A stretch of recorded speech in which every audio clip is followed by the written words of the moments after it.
El primer ministro Benjamin Netanyahu también dijo a los soldados que su presencia era de inmensa importancia para la seguridad de su país. Esta visita fue condenada por Damasco, que la calificó como una grave violación de soberanía y la integridad territorial de Siria. Vamos a hablar primero del Líbano y vamos a analizar varios aspectos que están pasando en este territorio. Y para esto saludo al profesor Jorge Araneda, él es doctor en Relaciones Internacionales, Medio Oriente, Universidad de Ankara y director ejecutivo de El Intérprete Digital. Profesor, feliz mañana y gracias por estar con nosotros. Muy buenas mañanas y un placer estar nuevamente con ustedes. Bueno, profesor, casi un año de un alto al fuego que pues hemos registrado en varias oportunidades se ha incumplido por parte de Israel. Sin embargo, pues sí marca la diferencia un poco la visita de Benjamin Netanyahu al sur del Líbano en estos días. ¿Qué decir sobre esa apuesta que tiene Israel en este momento en el territorio?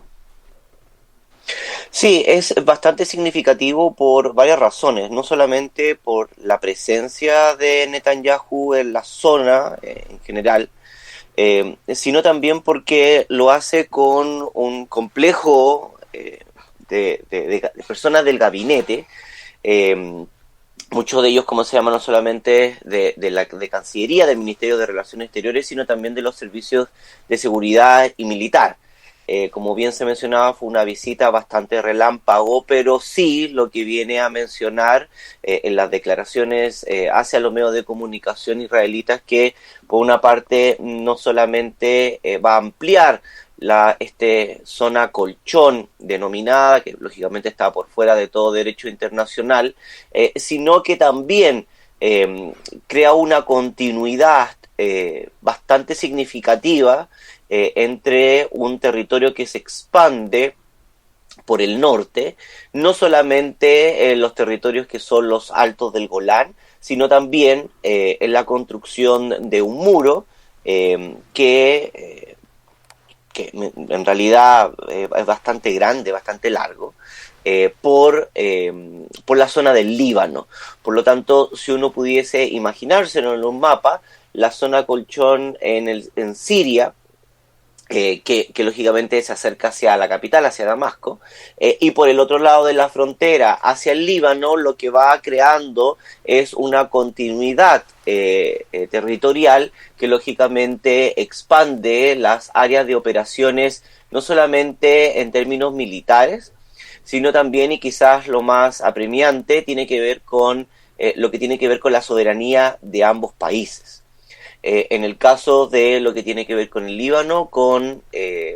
las excusas de que el cese al fuego planteaba de que el Hezbollah tenía que retirarse del río Litani hacia el sur y que lógicamente el ejército libanés tenía que hacerse cargo de esa zona en particular, pero los diferentes y múltiples ataques que se han visto más parece una eliminación o un desplazamiento forzado de población libanesa hacia el norte del país, pero también por el lado de Siria también estamos viendo lo mismo, no solamente la construcción de checkpoints, sino también de espacios militares dentro del territorio sirio en particular. Por lo tanto, lo que tenemos son, entre comillas, como cuatro líneas continuas del año, desde este último año.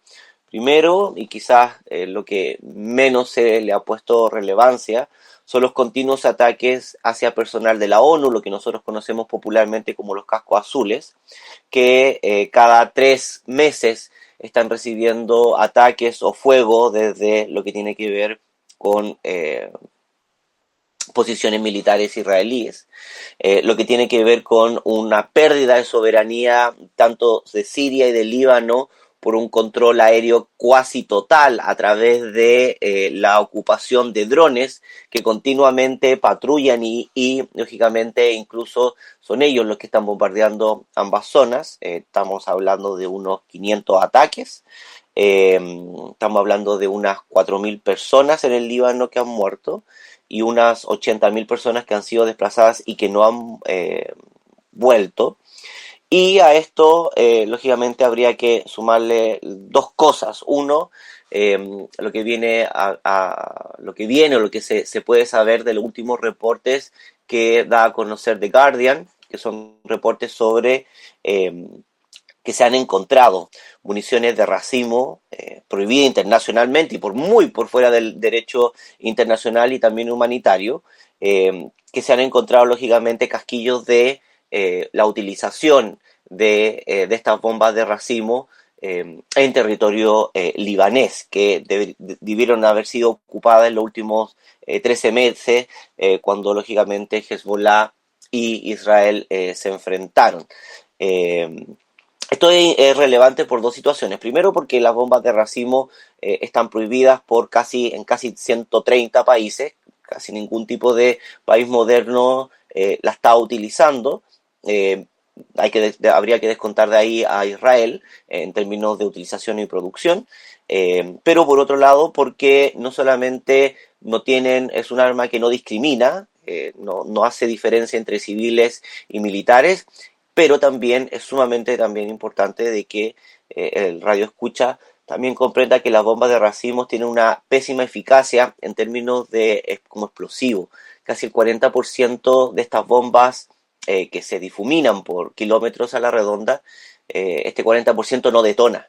Y por lo tanto lo que crea es una mini bombas que están esperando a que niños, jóvenes, mujeres o civiles que no tienen conocimiento se puedan acercar a ellas, y lógicamente puede generar y que ha generado en otras zonas de combate muertes o mutilaciones décadas después del fin de los enfrentamientos. Y como yo mencionaba ya anteriormente, lo que tiene que ver con la construcción de este muro en el sur del Líbano. Profesor, siguiendo con este aspecto político, ¿cuál es el rol de Estados Unidos? Sabemos que ha tenido conversaciones con Siria, con su nuevo presidente, pero en el caso del Líbano, ¿cómo funciona y cuál es el rol ahí de alguna manera? No sé si también como mediador o en su discurso pues simplemente respalda a Israel, tome las decisiones que tome. Estados Unidos y con la nueva administración de Trump, lo que le ha dado a entender a la zona de Medio Oriente es que va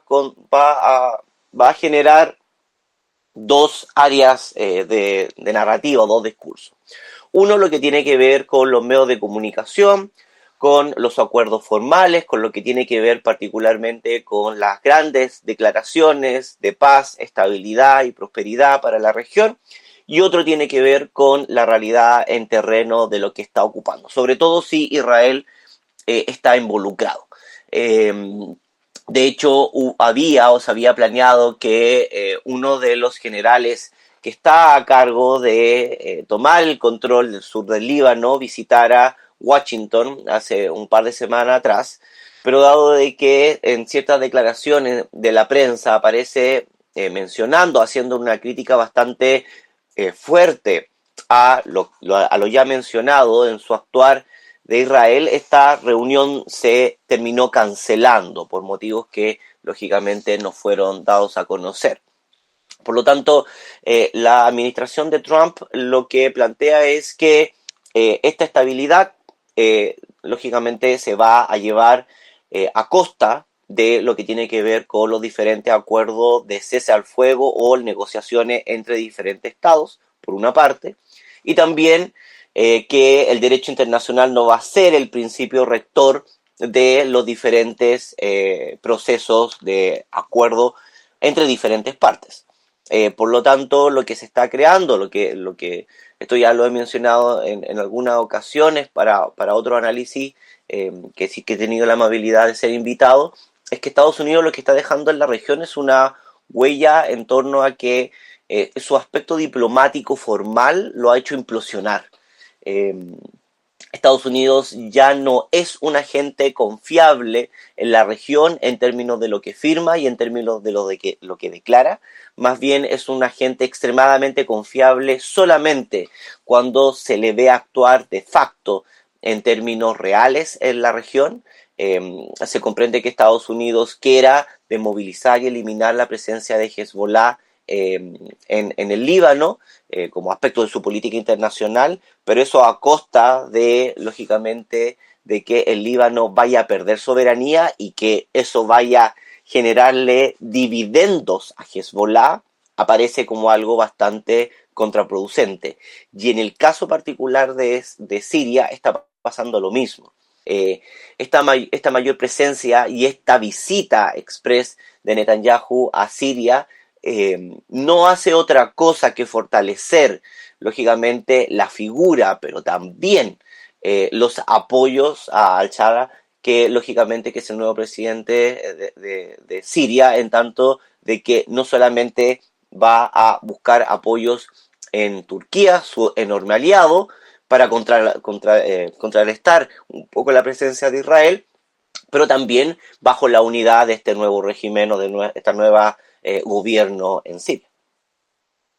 Profesor, eso en el aspecto político, si nos vamos al aspecto social, ¿qué consecuencias tendría la construcción de ese muro? Y también preguntar un poco hacia dónde están migrando las personas que están ahí en el territorio, si no se pueden pasar de un lugar a otro. Al igual que en el último año o los últimos años, aquí hay una serie de procesos sociales, económicos, pero también identitarios de la región que lógicamente se ven afectados. El sur del Líbano ha sido históricamente, desde los últimos 30 años, una zona en donde ha vivido y ha prosperado una comunidad particularmente no solamente agrícola, no solamente en términos de un campesinado, que podría ser en términos de latinoamericano lo que vendría siendo, sino también una comunidad que también tiene ciertos rasgos musulmanes, en términos que son una población en su mayoría chiita, versus una población del norte del país del Líbano, que es una población mayoritariamente sunita. Lo que se está viendo en el Líbano no solamente tiene que ver con una carga en torno a las familias y a las pocas instituciones que pueden brindar apoyo a los desplazados. Tenemos que recordar que Líbano es un país que tiene no solamente una crisis económica, sino está al borde de que el Estado mismo se declare en bancarrota, no solamente por la pérdida de poder adquisitivo, sino también por una inflación y también porque las organizaciones y también el Estado propiamente tal no puede salir a ayudar o no puede salir, entre comillas, a generar una mayor calidad de vida a la población.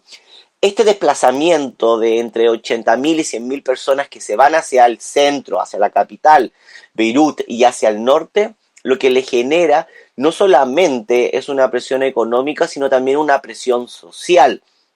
a esta población refugiada de niños, jóvenes y lógicamente mujeres que no solamente van a buscar trabajo, sino también vivienda y servicios básicos que en la mayoría de los casos el Estado no se los puede proporcionar. Lógicamente hay una buena cantidad de población que se ha negado a retirarse del sur del Líbano, incluso a costa de su seguridad humana. Pero por otro lado, este sentido de guerra cuasi psicológica que se va produciendo en el sur del Líbano, en donde constantemente los campesinos, y esto se puede ver en los medios de comunicación locales, en donde normalmente mandan videos que son de gente trabajando en los campos y que tiene que lidiar constantemente con el ruido o con la vigilancia de drones israelíes, también va generando una carga psicológica, sobre todo en los jóvenes, y particularmente un miedo a que podrían ser atacados. Hay que recordar que uno de los campos de refugiados palestinos en el sur del Líbano fue atacado por un bombardeo israelí que dejó aproximadamente a 13 muertos, entre ellos profesores de secundaria o de enseñanza básica y también lógicamente jóvenes niños que participaban en ciertas actividades. Por lo tanto, lo que se va generando es un sentido de inseguridad bastante grave en la región. Profesor, y bueno, en medio de todo de estos argumentos que da Israel, pues asegura es que hay una reconstrucción de Hezbollah y que por eso se permiten hacer los ataques en el territorio. ¿Podríamos hablar de reconstrucción de Hezbollah o el grupo pues se permanece igual? Sí, es interesante y muy importante la pregunta porque el Hezbollah se ha caracterizado solamente como una organización militar. Y el Hezbollah no es solamente eso, y aquí hay que particularmente como desplegar en términos de que como partido político tiene muchas áreas y muchas personas que participan dentro del Hezbollah, que es parte del gobierno, que es parte del parlamento, que es parte de la estructura política nacional libanesa. Eh, Tenemos que entender de que el Hezbollah tiene un servicio de salud, de educación, tiene incluso presta o genera prestaciones, por ejemplo, de descuento en ciertos supermercados, en ciertas cadenas, como se llama, de compra y venta de productos. Tiene acciones sociales, tiene lógicamente, por ejemplo, centros deportivos, de esparcimiento, de hobby. Por lo tanto, el problema que se está generando, que es parte de la dinámica libanesa, es que el Hezbollah está imbricado en el tejido social de la población, no de toda la población del Líbano, pero de la capital hacia el sur. Hezbollah aparece como una estructura política que está inmersa en muchos ámbitos de la vida social de la población. Por lo tanto, muy probablemente,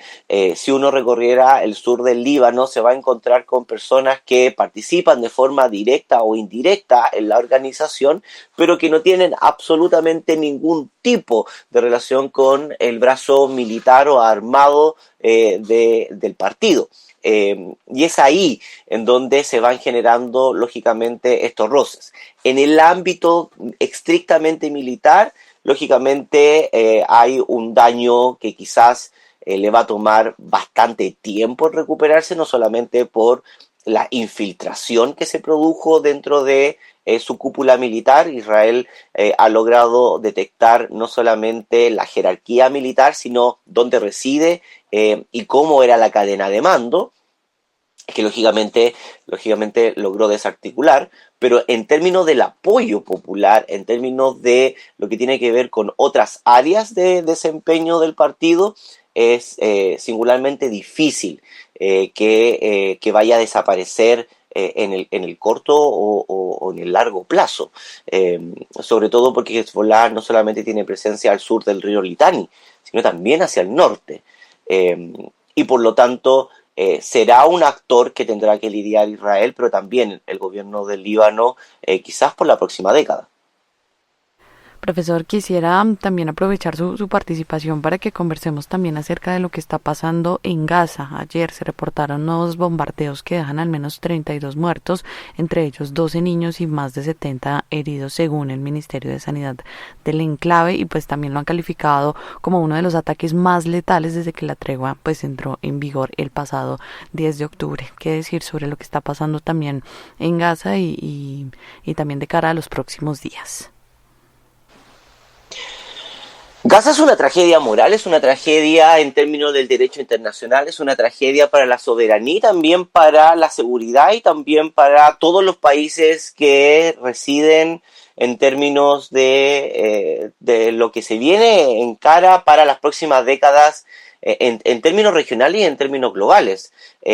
La idea de que se pueda naturalizar la violación sistemática y casi estructural en los últimos 2 años del derecho internacional y del derecho humanitario, lo que tiene que ver con el menoscabo de las responsabilidades de los estados nacionales que firmaron, que se comprometieron en términos de el apoyo y lógicamente y la no violación de este tipo de cuerpos mínimos internacionales para la convivencia entre estados, es sumamente preocupante, no solamente porque, como habíamos analizado en otros espacios, lo que hace 5 años, 3 años, un poco más, un poco menos, se discutía sobre que Rusia o China iban a ser los que iban a generar una crítica, un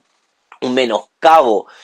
sobre el derecho internacional. Lo que vemos hoy en día es que es Europa, particularmente el Estado alemán, pero también Estados Unidos, los que han puesto en jaque al derecho internacional, han presionado a los diferentes países del resto del orbe para que empiecen a naturalizar esta idea, ¿cómo se llama?, de volver a un cuasi derecho del más fuerte por fuera de lo que tiene que ver la lógica nacional, perdón, de la lógica internacional, nos pone en peligro a todos, a todo Estado que lógicamente podría generar un conflicto territorial, político o militar en nuestra propia región, y que podría alegar que el derecho internacional no tiene que, o el derecho humanitario no debería ser respetado. Pero por otro lado, lo que tiene que ver con este llamado cese al fuego, en donde no hay ni un cese al fuego, ni por otra parte un respeto a los puntos que se firmaron. La entrada de ayuda humanitaria no ha sido de acuerdo a lo que se firmó.